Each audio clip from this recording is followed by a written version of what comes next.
خرج الشعب الجزائري في تصريحات خطيرة على برنامج الإعلامي الجزائري الشهير غاني مهدي يوم أمس باتصالات هاتفية صادمة حول الأحداث المأساوية في فلسطين، ولام أحد المتصلين من الجزائر الرئيس الجزائري عبد المجيد تبون.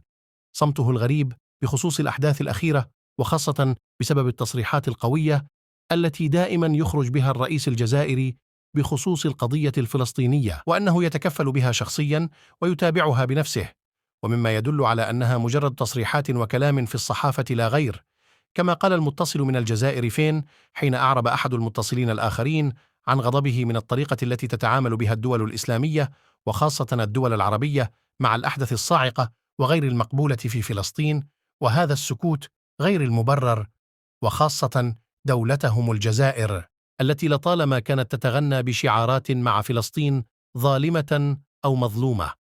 وقد حظي هؤلاء المتصلون باحترام كبير من طرف الجميع بسبب قدرتهم على التكلم بشجاعة ودون الخوف، أي خوف، وقول الحق دون انحياز. وعلى كل حال نتمنى السلامة لإخواننا المسلمين في كل بقاع العالم.